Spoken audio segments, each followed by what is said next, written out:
ಇವರ ನರಮನೆಯೊಳಗೆ ಕನ್ಯಾಭವನ ಮಧ್ಯದೊಳಿರಿಸಿ ಸನ್ಯಾಸಿಗಳನ್ನು ಅರಮನೆಯೊಳಗೆ ಕನ್ಯಾಭವನ ಮಧ್ಯದೊಳಿರಿಸಿ ಬಳಿಕಿನೊಳು ಇವರ ಶುಶ್ರೂಷೆಗೆ ಸುಭದ್ರಾದೇವಿಯನ್ನು ಕರೆಸಿ ಇವರ ಪೂರ್ವ ಮಹಾತ್ಮಕರು ತಂಗಿ ಇವರ ಪೂರ್ವ ಮಹಾತ್ಮಕರು ನೀನಿವರ ದೇವಾರ್ಚನೆ ಸಮಾಧಿ ಪ್ರವರದಲ್ಲಿ ಬೆಸಸಿದನು ಮಾಡುವುದು ತಂಗಿ ನೀನಿವರ ದೇವಾರ್ಚನೆ ಸಮಾಧಿ ಪ್ರವರದಲ್ಲಿ ಬೆಸಸಿದನು ಮಾಡುವುದೆಂದು ನೇಮಿಸಿದ. ಕನ್ಯಾಭವನ ಕನ್ಯೆಯ ಅಂತಃಪುರದಲ್ಲೇನೆ ಸನ್ಯಾಸಿಗಳಿಗೆ ಬಿಡಾರ ಕಲ್ಪಿಸಿಬಿಟ್ಟು ತಂಗಿನ ಕರೆದ. ಸುಭದ್ರ, ನಿನ್ನ ಭಾಗ್ಯ, ನಿನ್ನ ಕಲ್ಯಾಣಕ್ಕಾಗಿಯೇನೆ ಈ ಮಹನೀಯರು ದಯಮಾಡಿಸಿದ್ದಾರೆ. ನಾನು ಇದುವರೆಗೆ ಅನೇಕ ಸನ್ಯಾಸಿಗಳನ್ನ ನೋಡಿದ್ದೇನೆ, ಇಂಥ ಸನ್ಯಾಸಿಗಳನ್ನ ಮಾತ್ರ ನಾ ಇದುವರೆಗೆ ನೋಡೇ ಇಲ್ಲ. ಅಪೂರ್ವ ಮಹಾತ್ಮಕರು, ಇಂಥ ಮಹಾತ್ಮರು ನನ್ನ ಸರ್ವಿಸ್ನಲ್ಲೇ ನಾನು ನೋಡಿಲ್ಲ. ಇದು ನಿನ್ನ ಮಂಗಳಕ್ಕಾಗಿ ಕಲ್ಯಾಣಕ್ಕಾಗಿ ಬಂದಿದ್ದಾರೆ ಅಂತ ನಾನು ಭಾವಿಸ್ತಾ ಇದ್ದೇನೆ. ಆದ್ರಿಂದ ನೀನು ರಾಜಕುಮಾರಿ ಅಂತ ಹೇಳಿ ನೀನು ಅಹಂಕಾರ ಪಡೆದೇನೆ ಇವರ ಸೇವೆ ನೀನು ಮಾಡಬೇಕು. ಕಾಲ ಕಾಲಕ್ಕೆ ಇವರ ಪೂಜೆಗೆ, ಇವರ ಜಪಕ್ಕೆ, ಇವರ ತಪಸ್ಸಿಗೆ ಅನುಕೂಲವಾಗತಕ್ಕಂಥ ಆ ಸಾಮಗ್ರಿಗಳನ್ನೆಲ್ಲ ಒದಗಿಸಿಕೊಟ್ಟು ಇವರ ಸೇವೆ ಮಾಡು, ನೀನು ಧನ್ಯಳಾಗ್ತೀಯ ಅಂತ ಹೇಳಿ ಸುಭದ್ರಾದೇವಿಯನ್ನ ಸನ್ಯಾಸಿಗಳ ಸೇವೆಗೆ ನೇಮಕ ಮಾಡಿದ್ದಾನೆ ಬಲಭದ್ರ. ಹೊರಗೆ ಕೃಷ್ಣನ ಕರೆದು ಇವೆಲ್ಲವನರುಹಿದಡೆ ಮರುಳಾಡಿದನು. ಮೈ ಮರೆದು ತಂಗಿಯ ನೊಯ್ದು ಬಿಸುಟಿರೆ ಬಣಗುತ್ತಿರು ಕನಲಿ.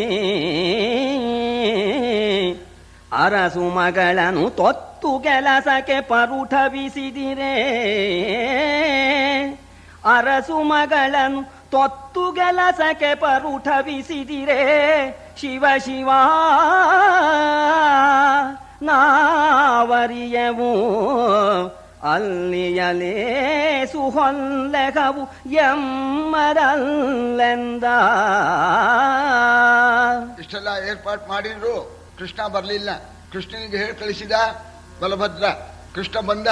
ಕೃಷ್ಣ, ಏನಪ್ಪ ಇದು, ದೊಡ್ಡವರು ಬಂದಾಗ್ಲೂ ಕೂಡ ನೀನು ಅವರ ಭೇಟಿ ಮಾಡೋದಕ್ಕೆ ನೀನು ಬರಲಿಲ್ಲ. ಎಂಥ ಮಹಾತ್ಮರು, ರೈವತಕ ಬೆಟ್ಟಕ್ಕೆ ಹೋಗಿ ಕರ್ಕೊಂಬಂದೆ ನಾನು. ಅವರನ್ನ ಕನ್ಯಾ ಅಂತಃಪುರದಲ್ಲಿ ಬಿಡಾರ ಮಾಡಿ ಇಟ್ಟುಬಿಟ್ಟು ಅವರ ಸೇವೆಗೆ ನಮ್ಮ ಸುಭದ್ರೆಯನ್ನ ನೇಮಕ ಮಾಡಿದ್ದೇನೆ ಅಂತ ಹೇಳಿ ಈ ವಿಚಾರವನ್ನೆಲ್ಲ ತಿಳಿಸಿದಾಗ ಕೃಷ್ಣ ಒಂದೇ ಮಾತಲ್ಲ, ನೀನು ಅವಳನ್ನ ಸೇವೆಗೆ ಏರ್ಪಾಟ್ ಮಾಡಿದೀಯ, ಒಳ್ಳೇದಾಗತ್ತೆ ಅಂತ ಭಾವಿಸಿದೀಯ, ಅಲ್ಲಿ ಬರ್ತಕ್ಕಂಥ ಆ ದೋಷ ನಂದಲ್ಲ ಅಂತ ಹೇಳೋಣ. ಬಲರಾಮನಿಗೆ ಸಿಟ್ಟು ಬಂದ್ಬಿಡ್ತು. ಕಾರಣ ಏನು ಅಂದ್ರೆ ಸನ್ಯಾಸಿಗಳನ್ನ ನೋಡಿಲ್ಲ ಅವನು. ನಿಜವಾಗೂ ಅರ್ಜುನ ಯಾವ ವೇಷ ಹಾಕಿದ್ರೇನು ಆ ತೇಜಸ್ಸು, ಆ ಲವಲವಿಕೆ ಅದು ಸಾಮಾನ್ಯವೇ, ನೋಡಿಲ್ಲ ಕೃಷ್ಣ. ಅದರಿಂದ ಈ ರೀತಿ ಹೇಳ್ತಾ ಇದ್ದಾನೆ ಅಂತ ಕೇಳಿ ಆಗ ಬಲಭದ್ರ ಹೇಳ್ತಾ ಇದ್ದಾನೆ, ಹುಚ್ಚ ಕೃಷ್ಣ, ಏನು ಹೇಳ್ತಾ ಇದೀಯೋ? ಮರುಳೆ ನೀ ಹೋಗೋ ಆರನೇನೆಂದರಿಯೇ ಯತಿ ಸರ್ವಜ್ಞನೀತನು ತಿರುಕನೆ ಸಾಕ್ಷಾತು ಲಕ್ಷ್ಮೀಕಾಂತ ಸನ್ನಿಭನು ಬರಲಿ ಮಾಡಲಿ ಹಾನಿ ವೃದ್ಧಿಯ ಹರಿಬವೆಲ್ಲದು ಬರಲಿ ಮಾಡಲಿ ಹಾನಿ ವೃದ್ಧಿಯ ಹರಿಬವೆನ್ನದು ಯತಿ ಮಹಾತ್ಮರ ನರಿಯದವರೇ ನಾವೆನುತ ಗಡರಿದನು ಬಲರಾಮ. ರಾಜಕುಮಾರಿಯನ್ನ ಮದುವೆಗೆ ಬಂದಿರತಕ್ಕಂಥ ವಧುವನ್ನ ಯಾವನೋ ತಿರುಕ ಸನ್ಯಾಸಿ ಅವನ ಸೇವೆಗೆ ಏರ್ಪಾಟ್ ಮಾಡಿದೆ ಅಂತ ಹೇಳ್ತಾ ಇದ್ದೀಯಲ್ಲ ಅಣ್ಣ, ಒಳ್ಳೇದು ಎಲ್ಲಿಂದ ಆದೀತು? ಅಂತ ಅಂದ್ಬಿಟ್ಟ. ಆಗ ಬಲರಾಮನಿಗೆ ಸಿಟ್ಟು ಬಂದು, ಕೃಷ್ಣ ಬಹಳ ಹುಷಾರು, ಈ ಮಾತು ಹೇಳ್ಬೇಡ, ನೀನು ಅವರನ್ನ ನೋಡಿಲ್ಲ, ತಿರ್ಕಾ ಪರ್ಕ ಅಂತ ಹೇಳ್ಬೇಡ, ಸಾಕ್ಷಾತ್ ಲಕ್ಷ್ಮೀಕಾಂತ ಆ ನಾರಾಯಣನೇ, ಅಷ್ಟು ಯೋಗ್ಯತೆ ಇದೆ. ಒಂದು ವಂದನಾ ಸಂದರ್ಭದಲ್ಲಿ ಒಂದು ಮಾತಾಡಿದ್ರು, ಪರಮೇಶ್ವರ ಹೇಗೆ ಸರ್ವಜ್ಞೋ ಅದೇ ರೀತಿ ಈ ಸನ್ಯಾಸಿಗಳು ಸರ್ವಜ್ಞರಾಗಿದ್ದಾರೆ. ಆ ನಾರಾಯಣನಂತೇನೆ ಸಕಲ ಕಳೆಗಳಿಂದಲೂ ಕೂಡ್ಕೊಂಡಿದ್ದಾರೆ. ನೀನು ಹುಚ್ಚುಚ್ಚಾಗಿ ಹೇಳ್ಬೇಡ, ಯಾರನ್ನ ಯಾವ ರೀತಿ ಭಾವಿಸ್ಬೇಕು ಅಂತ ಹೇಳಿ ನೀನು ಈ ರೀತಿಯಾಗಿ ಹೇಳ್ತಾ ಇದೀಯಾ ಅಂತ ಹೇಳ್ಬಿಟ್ಟು ಇನ್ನೊಂದು ಮಾತು ಹೇಳಿದ ಕೃಷ್ಣ. ಆಗ್ಲಿ ಅಣ್ಣಯ್ಯ, ತಂಗಿಗೆ ಒಳ್ಳೇದಾಗೋದು ನನಗೂ ಬೇಕು, ನಿಮಗೂ ಬೇಕು. ಈಗ ನೀವು ತಂಗಿಯನ್ನ ತೊತ್ತು ಕೆಲಸಕ್ಕೆ ಏರ್ಪಾಟ್ ಮಾಡಿದ್ದೀರಿ. ಈ ಸನ್ಯಾಸಿ ಸೇವೆಯಿಂದ ಒಳ್ಳೇದಾದ್ರೆ ಆ ಒಳ್ಳೇದಕ್ಕೂ ನೀವೇ ಜವಾಬ್ದಾರರು, ಅಥವಾ ಏನಾದ್ರು ತೊಂದರೆ ಬಂದ್ರೆ ಅದಕ್ಕೂ ನೀವೇ ಜವಾಬ್ದಾರರು, ನಂದೇನೂ ಇಲ್ಲ ಅಂತ ಕೃಷ್ಣ ಅನ್ನೋಣ. ಅದಕ್ಕೆ ಸರಿ ಬಲರಾಮ, ಆಗ್ಲಿ ಕಣೋ, ರೂಪಮೇವ ಚೈತನ್ ಮಹಿಮಾನಂ ವ್ಯಾಚಷ್ಟೇ ಅಂತ ಮುಖ ನೋಡಿದ್ಕೊಳ್ಳೇನೆ ಅವ್ರ ಯೋಗ್ಯತೆಯನ್ನ ಕಂಡು ಹಿಡಿತಕ್ಕಂಥವ್ ನಾನೇನು ಗೊತ್ತಿಲ್ಲದೆ ಇದ್ದೋನಲ್ಲ. ಆಗ್ಲಿ ಕಣೋ, ಅವರಿಂದ ಬರೋ ಒಳ್ಳೇದಕ್ಕೂ ಕೆಟ್ಟದ್ದಕ್ಕೂ ನಾನೇ ಜವಾಬ್ದಾರ ಅಂತ ಬಲರಾಮ ಅನ್ನೋಣ. ಕೃಷ್ಣ ಅಲ್ಲಿಗೂ ಬಿಡ್ಲಿಲ್ಲ. ಆದರೊಳ್ಳಿತು ತಂಗಿ ಬೆಸಗೈರಾದರಿಸಲೀಯತಿ ಪತಿಯ ನಿಮಗೀ ದುರಾಗ್ರಹವೇಕೆ ಕಾಂಬಿರಿ ಫಲವನಗ್ರದಲ್ಲಿ. ಈಗಲೇ ಹೇಳ್ಬಿಡ್ತೇನೆ, ತಂಗಿ ರಾಜಕುಮಾರಿ ತೊತ್ ಕೆಲಸ ಮಾಡ್ಲಿ, ಮುಂದೆ ಆಗತಕ್ಕಂಥ ಅನಾಹುತ ನೀವೇ ಕಾಣ್ತೀರಿ. ಇದು ದುರಾಗ್ರಹ. ವಾಸ್ತವವಾಗಿ ಕೃಷ್ಣ ಹೇಳ್ತಾನೆ, ಯಾಕಪ್ಪ ನಮ್ಮ ರಾಜಕುಮಾರಿನ ಯಾಕೆ ಏರ್ಪಾಟ್ ಮಾಡಬೇಕು ಅಂತ ನೀವು ಯೋಚನೆ ಮಾಡಬಹುದಾಗಿತ್ತು, ಅದು ಬಿಟ್ಬಿಟ್ಟು ತಂಗಿನೇ ಸೇವೆ ಮಾಡಬೇಕು ಅಂತ ದುರಾಗ್ರಹ ಮಾಡ್ತಾ ಇದ್ದೀರಿ.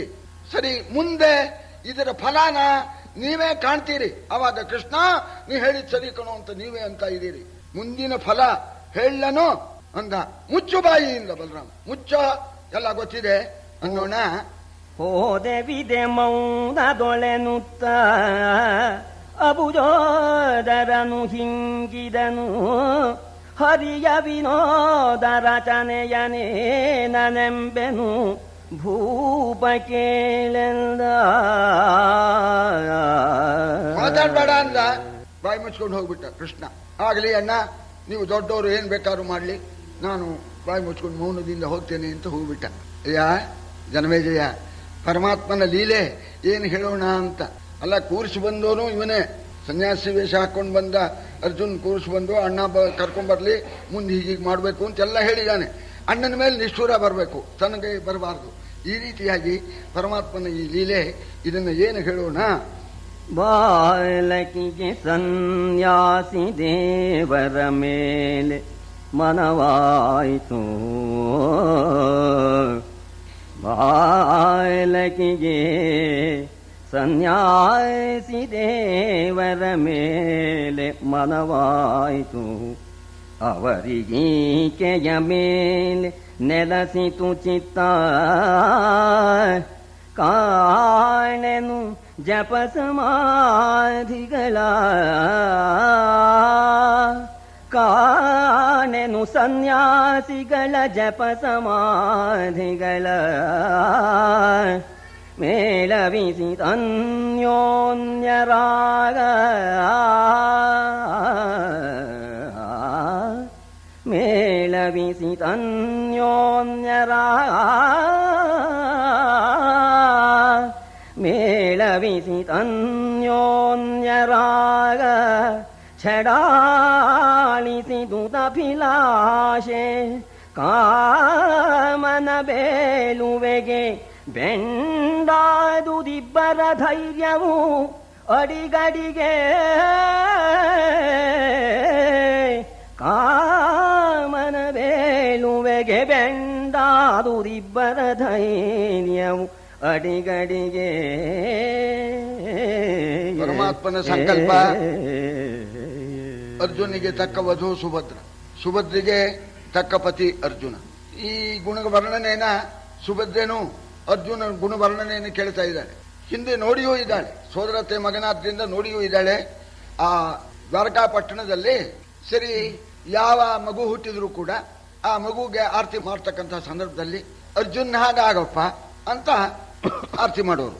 ಯಾರು ಯುವಕರು ಹೊಡೆದಾಟ ಮಾಡಿದಾಗ ಬಿಡ ಭಾರಿ ದೊಡ್ಡವನಂತೆ ಹೇಳ್ತಾ ಇದೀಯ, ಅರ್ಜುನ ಕೂಡ ನಾನು ಮುಂದೆ ನಿಲ್ಲಾರ ಬಂದ್ಬಿಟ್ಟ ಇವನು ಅಂತ. ಈ ರೀತಿಯಾಗಿ ಅರ್ಜುನನ್ನ ಎಲ್ಲಾ ಸಂದರ್ಭದಲ್ಲೂ ಕೊಂಡಾಡ್ತಾ ಇದ್ರು. ಈ ಕಾರಣದಿಂದಲೂ ಸುಭದ್ರೆಗೆ ಅರ್ಜುನನ ಮೇಲೆ ಮನಸ್ಸಾಗಿದೆ, ಪ್ರೀತಿ ಬಂದಿದೆ. ಸರಿ, ಅರ್ಜುನಿಗೂ ಕೂಡ ಸನ್ಯಾಸಿಗೂ ಕೂಡ ಅವಳ ಮೇಲೆ ಮನಸ್ಸುಂಟಾಯ್ತು. ಯಾವಾಗ ಮನಸ್ಸು ಸುಭದ್ರೆಯಲ್ಲಿ ಹೋಗ್ಬಿಡ್ತೋ ಆವಾಗ ಜಪ, ತಪಸ್ಸು, ಪೂಜೆ, ಪುನಸ್ಕಾರ ಇವುಗಳ ಮೇಲೆ ನಿಗಾ ಕಮ್ಮಿ ಆಯ್ತು. ಪರಸ್ಪರ ಆ ಪ್ರೇಮ ಬೆಳೀತಾ ಬಂತು. ಆ ಪ್ರೇಮ ಬೆಳೀತಾ ಬರೋಣ ಅವರಿಗೆ ಜೊತೆಯಲ್ಲಿ ಭಯವೂ ಉಂಟಾಯ್ತು. ಬಲಭದ್ರ ಏರ್ಪಾಟ್ ಮಾಡಿದ್ದಾನೆ, ಆ ಕಾಮನ ಬೇಳುವೆಗೆ ಬೆಂಡಾದುದು ಇಬ್ಬರ ಧೈರ್ಯ, ಇಬ್ಬರ ಧೈರ್ಯವೂ ಕೂಡ ಹೋಗ್ಬಿಡ್ತು ಅಂತ. ಕಾರಣ ಇನ್ನೇನಿಲ್ಲ, ಸುಭದ್ರೆ ಪ್ರೀತಿಯಿಂದ ಅರ್ಜುನನ್ನ ನೋಡಿದಾಗ ಅರ್ಜುನ್ನು ಸುಭದ್ರೆಯನ್ನು ನೋಡ್ತಾನೆ. ಆ ಪರಸ್ಪರ ನೋಡಿದಾಗ ಸುಭದ್ರೆ ಗಾಬರಿ ಏನು ಅಂದ್ರೆ, ಈ ಸನ್ಯಾಸಿಗಳನ್ನ ನಾನು ಪ್ರೇಮಪೂರ್ವಕವಾಗಿ ನೋಡಿದ್ರೆ ಅವರಿಗೆ ಅರ್ಥ ಆಗ್ಬಿಟ್ಟು ನಾಳೆ ಅಣ್ಣನ್ ಕರೆದು ನಿಮ್ ಹುಡುಗಿ ಬುದ್ಧಿ ಸರಿ ಇಲ್ಲ ಅಂತ ಎಲ್ಲ ಅಂದ್ಬಿಡ್ತಾರೋ ಅಂತ ಇವಳಿಗೆ ಗಾಬರಿ. ಈ ಸನ್ಯಾಸಿಗೆ ಏನ್ ಗಾಬರಿ ಅಂತಂದ್ರೆ, ಸರಿ ಬಲರಾಮನಿಗೆ ಹೇಳಿ ಒಳ್ಳೆ ಸನ್ಯಾಸಿ ಕರ್ಕೊಂಬಂದಿದೀಯಾ, ಯಾವಾಗ್ಲೂ ಪೂಜೆ ಇಲ್ಲ ಪುನಸ್ಕಾರ ಇಲ್ಲ, ನನ್ನೇ ನೋಡ್ತಾ ಇದ್ದಾರೆ ಅಂತ ಎಲ್ಲಂತಾಳು ಅಂತ ಅವನಿಗೂ ಗಾಬರಿ.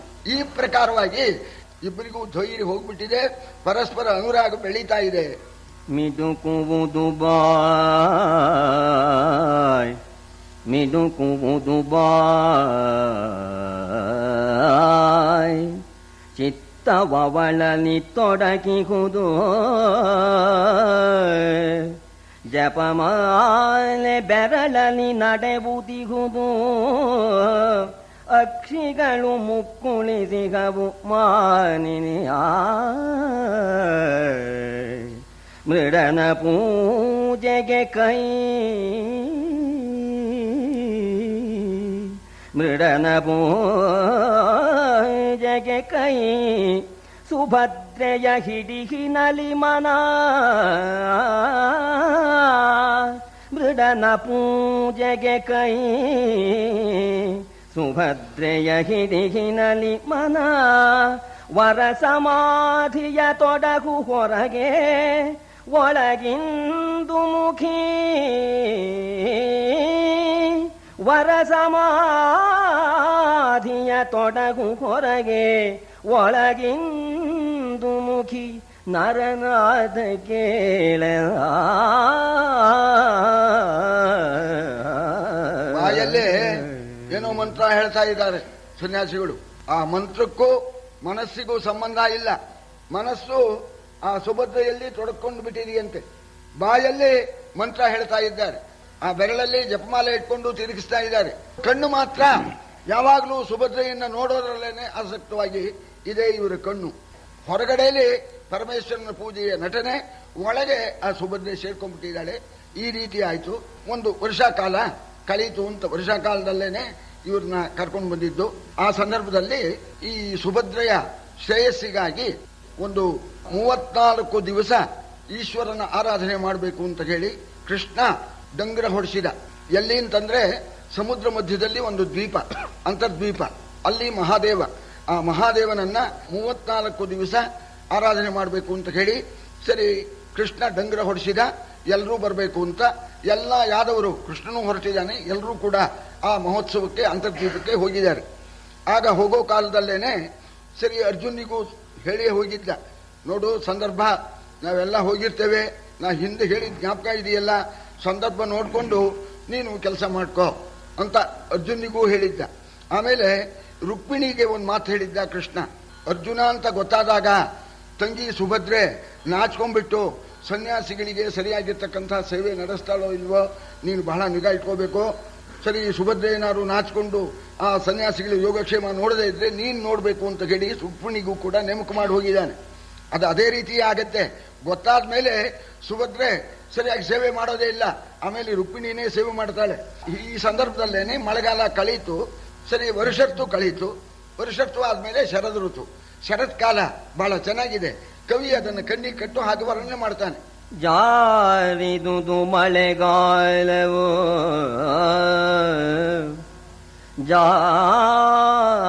ಜಾರಿದುದು ಮಳೆಗಾಲವು, ಅತಿ ಬೆಳುಪೇರಿದವು ಮುಗಿಲುಗಳು, ಕತ್ತಲೆ ಸೂರೆ ಓದುದು ಹಗಲಿರುಳು ರವಿ ಶಶಿಗಳು ಬಡಲಗೆ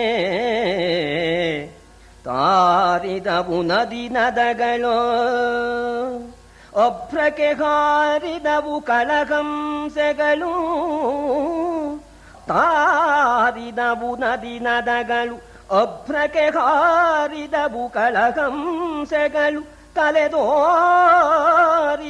ತಾವರೆಗಳನೆ ಬಂದುದು ಶರತ್ ಸಮಯ. ಮಳೆಗಾಲ ಕಳೆಯಿತು, ಶರತ್ಕಾಲ ಬಂತು. ಮೋಡಗಳಲ್ಲಿ ಕಪ್ಪು ಹೋಗ್ಬಿಟ್ಟು ಬಿಳುಪ್ ಬಂತು ಅಂತ, ಬಿಳಿ ಮೋಡ, ಮಳೆ ಸುರಿಸ್ತಾ ಇರ್ತಕ್ಕಂಥ ಮೋಡಗಳು. ಹಗಲು ಕತ್ಲೆ ಇಲ್ಲ, ಸರಿ ರಾತ್ರಿನೂ ಕತ್ಲೆ ಇಲ್ಲ. ಹಗಲು ಸೂರ್ಯನ ಬೆಳಕಿನಿಂದಲೂ ರಾತ್ರಿ ಚಂದ್ರನ ಬೆಳಕಿನಿಂದಲೂ ಕೂಡ ಕತ್ಲೆ ನಾಶವಾಗಿತ್ತು ಅಂತ ಹೇಳಿ ತಾರಿದವು ನದ ನದಿಗಳು ಅಂತ. ತಾರಿದವು ಅಂತಂದ್ರೆ ಎಲ್ಲ ಸ್ವರ್ಗ ಹೋಯ್ತು ಅಂತ. ಆ ವರ್ಷಾಕಾಲದಲ್ಲಿ ನದಿ ದಡಾನೆಲ್ಲ ಕೊಚ್ಚಿಸುತ್ತಲ್ಲ, ಮಳೆಗಾಲ ಹೋದ್ಮೇಲೆ ನೀರು ತಿಳಿಯೂ ಆಯ್ತು. ಯಾವಾಗ ಶರತ್ಕಾಲ ಬಂತೋ ಹಂಸ ಪಕ್ಷಿಗಳು ಮಾನಸ ಸರೋವರದಿಂದ ಭೂಲೋಕಕ್ಕೆ ಬಂತು. ಆ ಸಂದರ್ಭದಲ್ಲಿ ಸರಿ ಸುಭದ್ರ ದಿನ ನೋಡ್ತಾ ಇದ್ದಾಳೆ, ಸನ್ಯಾಸಿ ನೋಡ್ತಾ ಇದ್ದಾಳೆ, ಅವರು ಮಾಡ್ತಕ್ಕಂಥ ರೀತಿನೂ ನೋಡ್ತಾ ಇದ್ದಾಳೆ, ಆ ತೋಳುಗಳನ್ನು ನೋಡ್ತಾ ಇದ್ದಾಳೆ. ಸವ್ಯಸಾಚಿ ಅವನು ಎರಡೂ ಕೈಯಿಂದ ಬಾಣ ಹೊಡೆದಿದ್ದಾನೆ, ಆ ಕಲೆ ಕಾಣ್ತಾ ಇದೆ.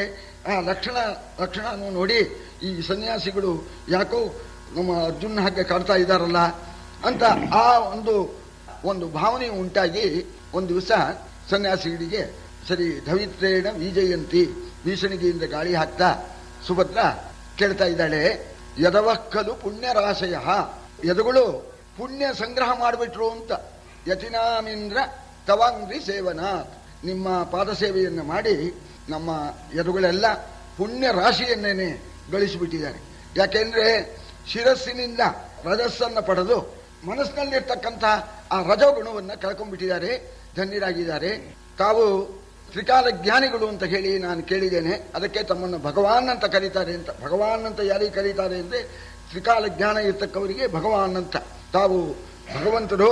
ಭಗವನ್ ಅಖಿಲಂ ವಿಬುಧ್ಯಸೆ ಪರಮಾರ್ಥಂ ವದ ಭಾವಿಮೇ ಶುಭಂ. ತಾವು ಭಗವಂತರು.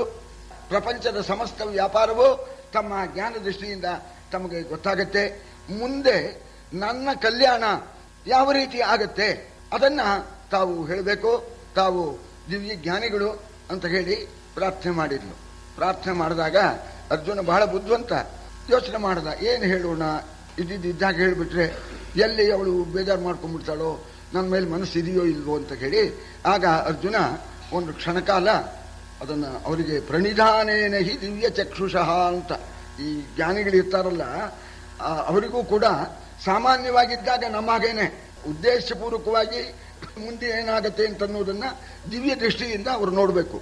ಸರಿ, ಇವರು ಸಮಾಧಿಯಲ್ಲಿ ಇದ್ಕೊಂಡು ಹಾಗೆ ನಟಿಸ್ತಾ ಇದ್ದಾನೆ. ಕ್ಷಣಕಾಲ ಕಣ್ಣು ಮುಚ್ಕೊಂಡು ಸಮಾಧಿಯಲ್ಲಿ ಇದ್ದ ಹಾಗೇನೆ ಇದ್ಬಿಟ್ಟು ಆಗ ಅರ್ಜುನ ಸುಭದ್ರಿಗೆ ಹೇಳ್ತಾ ಇದ್ದಾನೆ, ಬಹುನಾ ಕಿಮೈ ಸ್ವಕೈರ್ಗುಣೈ ವಿಜಯಂ ಪ್ರಾಪ್ಸ್ಯಸಿ ಯೋಷಿತಾಂಕುಲೆ.